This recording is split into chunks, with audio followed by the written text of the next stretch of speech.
Dan pemirsa, per 20 April 2020 sampai di 2 juta orang yang di PHK atau dirumahkan oleh sebagian perusahaan. Ya. Dan untuk Sulawesi Tengah ini sekitar 10.000 lebih karyawan atau tenaga kerja yang sudah di PHK. Lalu bagaimana kemudian dampak COVID-19 ini di Sulawesi Tengah terhadap tenaga kerja yang ada di Sulawesi Tengah, dan apa saja langkah-langkah strategis yang sudah diambil oleh pemerintah untuk mengantisipasi hal ini. Dan kita akan terhubung bersama Kepala Bidang Pembinaan Hubungan Industrial dan Pengawasan Ketenagakerjaan Dinas Tenaga Kerja dan Transmigrasi Sulawesi Tengah, Bapak Joko Pranowo. Saat ini sudah terhubung. Assalamualaikum, Pak Joko. Waalaikumsalam warahmatullahi wabarakatuh. Baik. Selamat berbuka.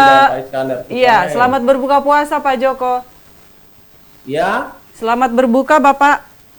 Iya, selamat berbuka puasa untuk semua penonton TVRI juga. Baik. Ya, selamat warahmatullahi wabarakatuh. Waalaikumsalam warahmatullahi wabarakatuh. Iya, Pak Joko, ini selaku Kepala Bidang Pembinaan Hubungan Industrial dan Pengawasan Ketenagakerjaan ya. Kalau kita melihat yang fenomena yang terjadi di beberapa kota-kota besar seperti Jakarta dan lainnya, ada beberapa perusahaan yang mem-PHK ataupun merumahkan masyarakat di Indonesia. Nah, untuk kondisi di Sulawesi Tengah sendiri seperti apa, Pak Joko? Baik, Pak Joko. Pak Joko, Iya. Apakah bisa terdengar dengan jelas suara kami, Pak Joko? Iya, sudah. Baik, Pak Joko, saya ulangi, seperti yang kita lihat fenomena saat ini bahwa banyak sekali kota-kota besar itu mem-PHK ataupun merumahkan para pekerjanya. Lantas untuk di Sulawesi Tengah sendiri seperti apa kondisinya? Ya, terima kasih Mas Iskandar dan Mas Nik. Untuk di Sulawesi Tengah sendiri, kita ketahui bahwa dengan adanya COVID-19 ini memang dampaknya sangat luar biasa sekali. Dan kami per 15 Mei data kemarin, hari Jumat, itu ada 11.711 tenaga kerja yang dirumahkan, baik dari sektor perusahaan maupun UMKM, dan yang 167 itu yang di PHK. Artinya yang dirumahkan ini ya itulah, mudah-mudahan nanti kalau sudah bagus kondisi bisa dipekerjakan kembali. Ya, ini suasana untuk posisi 15 Mei kemarin. Pak Joko, Berarti ada kemungkinan yang ter-PHK ini bisa kembali mendapatkan pekerjaannya ya, Pak Joko ya? Ya, untuk yang ter-PHK ya mungkin bisa juga, dan karena kebanyakan kita ketahui saja, mungkin fenomena yang paling nyata sekali kalau Mbak Anita sama Mas Iskandar sering lewat. Semua perhotelan yang ada di Kota Palu itu hampir 75% sudah banyak yang ada yang tutup, adapun masuk ke tenaga kerjanya pun secara shift.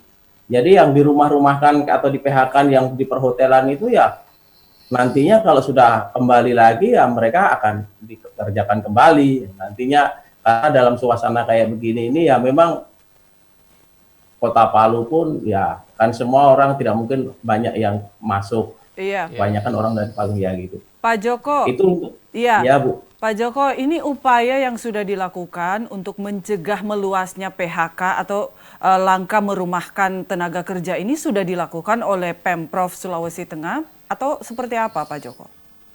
Ya, jadi karena ini suasana pandemi ini secara global, jadi dari Kementerian Ketenagakerjaan tanggal 27 Maret kemarin telah memberikan edaran, telah memberikan untuk pendataan tenaga kerja yang mengalami dampak yang dirumahkan kan nantinya akan mendapatkan kartu program prakerja dari pemerintah. Baik. Dan kami sudah kartu prakerja ini sekarang sudah berjalan, tetapi harus masuk secara webnya gitu. Pak, tapi jadi, Pak Joko, tapi tidak semua, menurut informasi tidak semua yang bisa mendapat bantuan, salah satu program pemerintah pusat ini adalah bantuan prakerja begitu. Ini ada kategori untuk mereka yang bisa dapat atau bisa gabung di program prakerja ini atau tidak?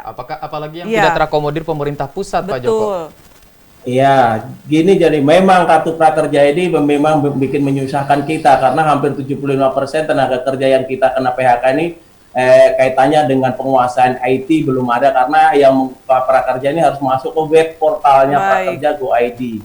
Jadi yang data yang sudah kami kirimkan tanggal 4 April kemarin itu hampir 9.411 itu sudah terakomodir di pusat itu oleh database-nya Kemenko itu 5.874. Artinya itu baru gelombang 1, gelombang 2. Sekarang ini bagi berjalan gelombang 4. Nah, dan kami sudah melalui Bapak Gubernur sudah mencanangkan program yang tidak mendapatkan kartu prakerja, nantinya akan pemerintah daerah akan memberikan insentif, tetapi besarnya tidak sebesar apa yang diberikan oleh pusat. Berapa Dari itu pusat Pak itu besarannya, Pak? 600.000. Baik. Rencana itu kemarin Bapak Gubernur 300.000 untuk selama 3 bulan Ya. bagi tenaga kerja yang tidak bisa mengakses kartu prakerja. Kami sementara menyurat sudah ke Kemenko mungkin minggu kemarin minta datanya, jangan sampai data itu tumpang tindih. Maksudnya orang sudah dapat prakerja, dapat lagi dari bantuan dari Pemda. Baik. Jadi Itu sudah dilakukan Pak upayanya. kita sudah Iya. surat ke Kemenko, belum ada balasannya. Baik. Targetnya akan Terus- sampai kapan untuk bisa didistribusikan insentifnya Pak Joko? Iya. Kalau kami sudah dapatkan datanya dari Kemenko, kalau saya data yang 11.000 itu kami ada sudah siap by name by address dengan lengkap. Cuma Iya. kalau kita distribusikan semua kan nanti tumpang tindih ya. Iya. Jadi mereka dapat double gitu. Apakah Jadi tidak jangan ada sampai, deadline dari pemerintah provinsi untuk bisa memutuskan bahwa akan tanggal berapa atau kapan untuk bisa didistribusikan insentifnya karena melihat fenomena pandemik sekarang ini Pak Joko?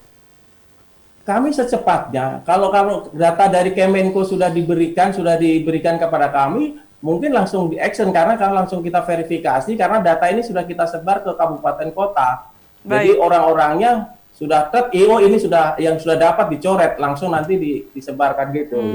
Terus Baik. yang kedua terkait dengan itu ada sekarang kemarin kita kerjasama dengan Balai Besar PU Iya. itu ada percontohan kaitannya dengan padat karya korban PHK gitu. Jadi nantinya di Kabupaten Toli-Toli itu untuk proyek percontohan karena secara nasional baru bulan depan dicanangkan itu untuk Iya. dari PU. Jadi padat karya khusus PHK. Nah, jadi nanti di Kecamatan Lampasio itu untuk uji coba di Sulawesi Tengah. Nanti ada di Donggala, di Palu, Morowali Utara gitu. Ya, Baik. itu padat karya terkait dengan dampak itu juga. Iya, Pak Joko, ini juga yang menjadi pertanyaan Iya. dari para saudara kita tenaga kerja yang dirumahkan dan juga di PHK ini, apakah kemudian di bulan Ramadan ini menjelang Fitri, ya? Idul Fitri begitu, mereka masih tetap mendapatkan THR atau tunjangan semacamnya begitu, Pak Joko? Ya, kalau sekarang ini kan tetap namanya ini aturan kaitannya dengan THR itu sesuai edaran Menteri kemarin bahwa THR itu sesuai Permenaker 6 tahun 2016 itu masih tetap berlaku Baik. dalam suasana pandemi. Tetapi ada diskresi yang dulunya harus dibayarkan utuh, maksudnya 7 hari sebelum hari raya, tetapi karena ini suasananya begini, jadi harus ada bipartit. Kalau perusahaannya Iya. tidak mampu, nanti bisa dicicil atau ditunda, tetapi dalam tahun ini ada kesepakatan di atas kertas putih bahwa saya nanti akan bayarkan tanggal sekian. Boleh dicicil. Artinya kalau perusahaan yang sekarang ini berjalan terus ya kayak Alfamidi yang jalan terus di rumah Iya. makan yang jalan terus ya tetap harus dibayarkan sesuai THR 1 bulan gaji atau 7 hari sebelum.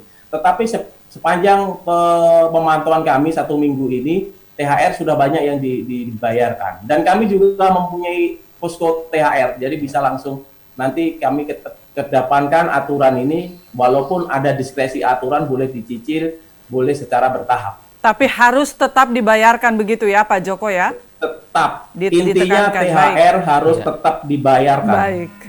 Iya, Pak Joko ini melihat situasi pandemik COVID-19 yang mungkin kita belum tahu sampai kapan selesainya. Nah, untuk para pekerja yang dirumahkan atau di PHK, apakah ada jaminan dari Dinas Ketenagakerjaan untuk mereka bisa mendapatkan kembali pekerjaan mereka? Atau adakah solusi dari Dinas Ketenagakerjaan sendiri untuk bisa mereka dapatkan kembali pekerjaannya setelah COVID-19 ini? Yang jelas nantinya kalau suasananya sudah normal, pasti perusahaan akan mempekerjakan kembali. Seandainya tidak mempekerjakan kembali, pasti kami akan melakukan pembinaan dan tindakan-tindakan terkait dengan pekerja yang dirumahkan tersebut. Kalau secara aturan Undang-Undang 13 kalau dirumahkan itu harusnya dibayar. Iya, betul. Tetapi fenomena yang ada sekarang ini ada yang dibayar 50%, ada yang dibayar dikasih uang makannya, dikasih uang transportnya, dan ada yang tidak sama sekali tidak dibayar. Tetapi karena ini pemahaman kedua belah pihak bagus komunikasinya ya diterima dalam suasana. Tapi mudah-mudahan jangan sampai nanti ini jadi soal alibi nanti kalau sudah normal mereka tidak itu tidak boleh. Nanti pasti kami akan lakukan tindakan sesuai dengan aturan yang berlaku. Baik Pak Joko, bagaimana dengan program jaring pengaman sosial atau social safety net untuk tenaga kerja kita yang ada di Sulawesi Tengah yang dirumahkan atau di PHK ini? Ya kalau jaminan sosialnya tetap mereka dari perusahaan tetap masih di jalan. Dan banyak perusahaan juga tetap ada mengajukan penundaan terkait dengan kaitannya dengan di BPJS atau dengan kesehatan maupun di jam sosteknya. Jadi mereka melakukan penundaan tidak ada masalah. Sepanjang ini suasana ini. Iya Pak Joko, untuk yang terakhir Pak Joko, ini juga mungkin saat ini sedang disaksikan oleh seluruh para pekerja-pekerja yang di PHK ataupun dirumahkan. Bapak mewakili Dinas Ketenagakerjaan Provinsi Sulawesi Tengah, silakan untuk bisa mungkin memberikan himbauan atau ketenangan kepada para pekerja yang di PHK atau dirumahkan. Silakan Pak Joko. Terima kasih. Saya atas nama pemerintah daerah dan Dinas Tenaga Kerja Transmigrasi, saya harapkan tinggal 1 minggu lagi ini Hari Raya Idul Fitri, bagi saudara-saudara tenaga kerja yang nantinya terjadi ada permasalahan, saya harapkan sih tidak ada, mudah-mudahan pengusaha bisa memberikan haknya kalian semua, dan nantinya tidak ada kesepakatan, nanti boleh mengajukan atau konsultasi kepada kami. Dan yang kedua terkait dengan kartu prakerja, tolong langsung ke web www.prakerja.go.id, tolong siapkan foto, selfie, dan foto badan semuanya, supaya bisa mendapatkan alokasi itu, karena ya itu bisa untuk membantulah 600.000 selama 4 bulan. Dan kalau kesulitan tolong langsung hubungi ke saya, nanti akan saya pandu, karena sudah banyak yang saya pandu dan alhamdulillah sudah mendapatkan hasilnya itu. Baik. Berarti para pekerja ini harus lebih aktif dan online terus untuk mencari informasi. Begitu. Baik, terima kasih Pak Joko Pranowo atas dialog kita malam hari ini. Sehat selalu bersama seluruh jajaran dan juga keluarga Pak Joko. Selamat menjalankan ibadah puasa Pak Joko. Betul. Dan memang apa yang disampaikan oleh Pak Joko Pranowo ini sedikit menenangkan para teman-teman saudara-saudara kita tenaga kerja yang dirumahkan dan juga di PHK ya, Andar ya.